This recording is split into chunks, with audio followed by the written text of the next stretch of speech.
लोकसंख्या वाढ शापैकी वरदान. तुम्ही 30शीत 35शीत असाल तर शाप अँगल घेऊनच मराठीच्या पेपरमध्ये निबंध लिहिला असेल. लोकसंख्या वाढणं, लोकसंख्येचा विस्फोट होणं हे म्हणजे देशावरचं भलं मोठं संकट आहे असा समज किंवा चर्चा करूनच आपण सगळे लहानाचे मोठे झालो. आणि आपला हा समज काही चुकीचा नव्हता, कारण हम दो हमारे दो, छोटा परिवार सुखी परिवार हे भारत सरकारचंच ऑफिशियल धोरण आहे. या धोरणाला प्रोत्साहन म्हणून तिसरं मूल जन्माला घालणाऱ्याला सरकारी नोकरीपासून, निवडणूक लढवण्यापासून वंचित ठेवलं गेलं, आणि तेही कायदेशीररित्या. तरीही आज भारताची लोकसंख्या चीनला मागे टाकत 147 कोटीच्या वर गेली आहे.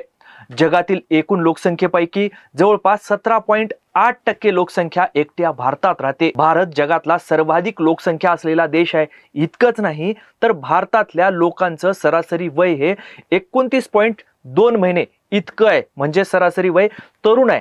म्हणजेच आपला भारत देश जगातल्या सर्वाधिक तरुण देशापैकी एक आहे, सर्वाधिक तरुण देश आहे. असं सगळं असताना आंध्र प्रदेश सरकारनं मात्र लोकसंख्या वाढवण्याचं सरकारी धोरण जाहीर केलंय. तिसरं चौथं अपत्य जन्माला घालणाऱ्या पालकांना बक्कळ पैसा देण्याची योजना जाहीर केली आहे. मग असं काय झालंय की एकेकाळी लोकसंख्या नियंत्रणात यशस्वी कामगिरी करणाऱ्या आंध्र प्रदेशनं आता चक्क युटर्न घेतलाय.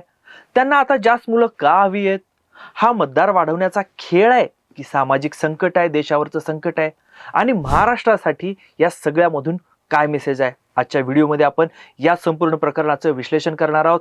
त्यामुळे व्हिडिओ शेवटपर्यंत बघा. आणि पुढे जाण्याआधी आपल्या सर्वांना विनंती आहे की तुम्ही अजूनपर्यंत टीओडी मराठीला सबस्क्राईब केलं नसेल तर प्लीज लगेच सबस्क्राईब करा. नमस्कार, मी सदानंद घायल, तुम्ही बघताय टीओडी मराठी. दक्षिणेकडच्या आंध्र प्रदेश सरकारनं आपल्या राज्यात पिल्लादे संपदा म्हणजेच मुलं हीच संपत्ती या नावाचं एक नवीन लोकसंख्या व्यवस्थापन धोरण लागू करण्याची तयारी सुरू केली आहे. चंद्रबाबू नायडू सरकारच्या या धोरणानुसार ज्या कुटुंबात तिसऱ्या पाल्याचा जन्म होईल त्यांना सरकारकडून 30,000 रुपये दिले जातील, आणि चौथं अपत्य जन्मल्यास 40,000 रुपये देण्याची घोषणा सरकारनं केली आहे. द हिंदूच्या बातमीनुसार हे धोरण म्हणजे लोकसंख्या नियंत्रणाऐवजी लोकसंख्या वाढीला प्रोत्साहन देण्याच्या दिशेनं टाकलेलं हे एक सरकारी महत्वाचं पाऊल आहे. मुख्यमंत्री चंद्रबाबू नायडू यांनी समाजानं आता मुलांकडे ओझं म्हणून नाही तर देशाची संपत्ती म्हणून बघितलं पाहिजे असं हे धोरण जाहीर करताना स्पष्ट केलं. मग या प्रस्तावित धोरणाचं वैशिष्ट्य काय? फक्त 30-40 हजार रुपयांसाठी लोक मुलं जन्माला घालतील का? तर नाही. सरकारलाही हे माहिती आहे. त्यामुळंच या धोरणाचे 5 आधारस्तंभ निश्चित करण्यात आलेत. मातृत्वम, शक्ती, क्षेम, नैपुण्यम आणि संजीवनी हे 5 आधारस्तंभ या योजनेचे आहेत. या अनुषंगानं इतरही महत्वाच्या अनेक तरतुदी या धोरणामध्ये प्रस्तावित आहेत. मनी कंट्रोलच्या बातमीनुसार दुसऱ्या अपत्याच्या जन्मावेळी 25,000 रुपये देण्याचा प्रस्ताव आहे. याशिवाय तिसऱ्या अपत्यासाठी सलग 5 वर्ष खाण्यापिण्यासाठी म्हणून दरमहा 1,000 रुपये पोषण भत्ता दिला जाईल, आणि त्या मुलाला 18 वर्षापर्यंत मोफत शिक्षण दिलं जाईल. म्हणजे शिक्षणाची देखील सोय होईल. आणि सगळ्यात महत्वाची, क्रांतिकारक म्हणता येईल अशी बाब म्हणजे तिसरं मूल असणाऱ्या कुटुंबासाठी पालकत्व रजेचाही प्रस्ताव या धोरणामध्ये आहे. यात मातांना 12 महिन्यांची सुट्टी आणि वडिलांनाही 2 महिन्यांची पॅटर्निटी लीव्ह देण्याचा विचार मांडण्यात आलाय.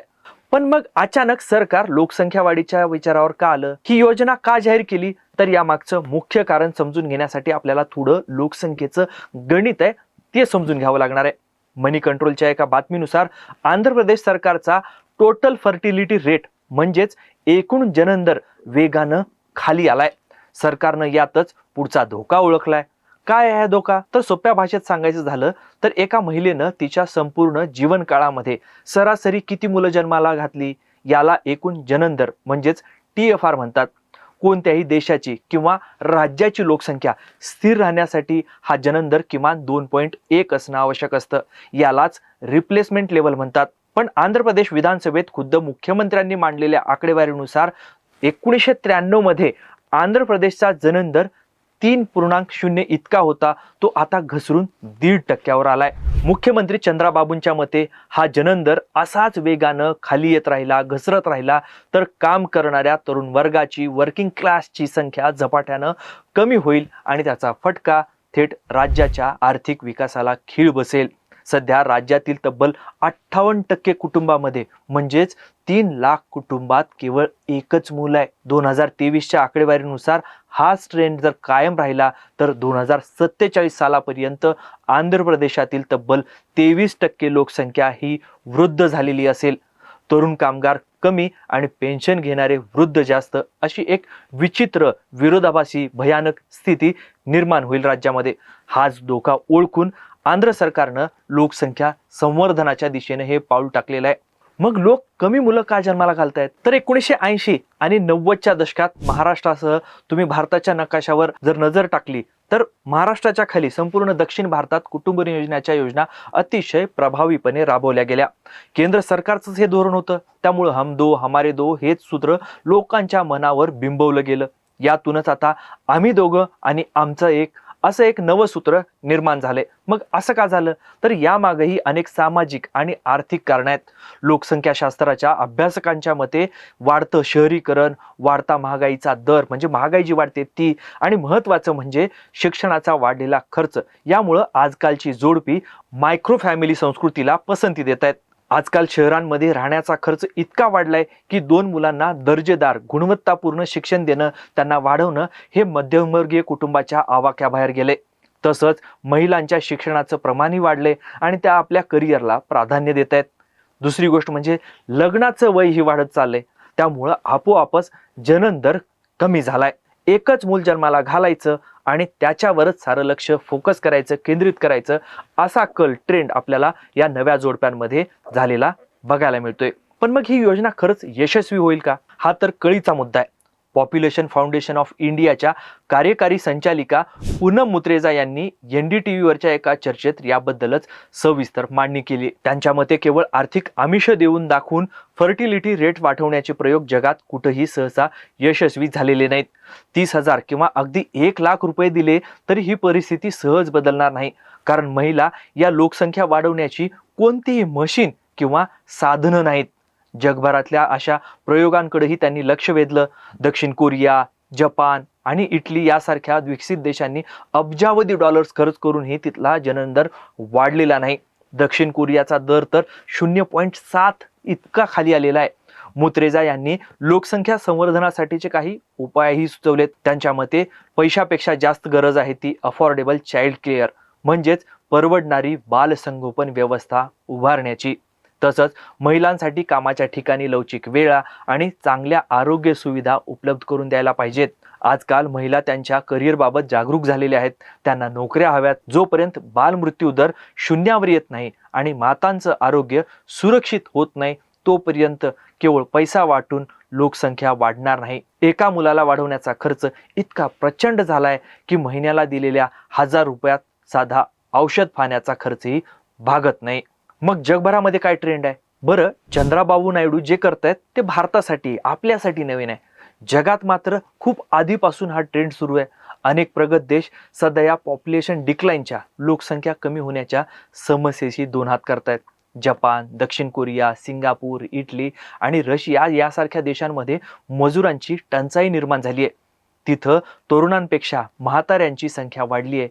तिथंही बेबी बोनस, टॅक्समध्ये सूट आणि कॅश इन्सेंटिव्ह दिले जातात. चीनचंच उदाहरण घ्या की आपला शेजारी आहे, ज्या चीननं लोकसंख्या नियंत्रणासाठी 40 वर्षाआधी जोर जबरदस्तीनं 1 चाइल्ड पॉलिसी राबवली. तो चीन आज लोकांना 2 आणि 3 मुलं जन्माला घालण्यासाठी गयावया करतोय. लोकांच्या हातापाया पडण्याची वेळ तिथल्या सरकारवर आली आहे. कारण तिथंही तरुणांचा, काम करणाऱ्यांचा हातांचा टक्का कमी झालाय.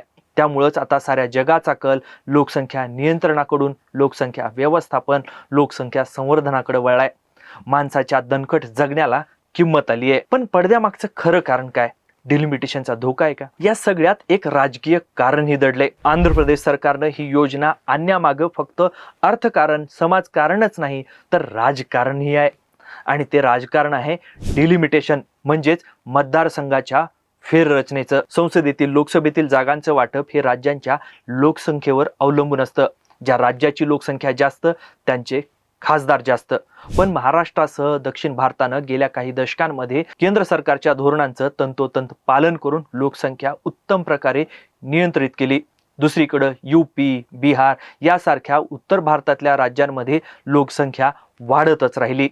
बिहारचा एकूण जननदर आजही 3.0च्या आसपास आहे. त्यामुळे 2026 नंतर लोकसभेच्या जागांचं नव्यानं वाटप होईल तेव्हा लोकसंख्या कमी असल्यामुळं दक्षिण भारताच्या खासदारकीच्या जागा कमी होण्याची मोठी भीती आहे.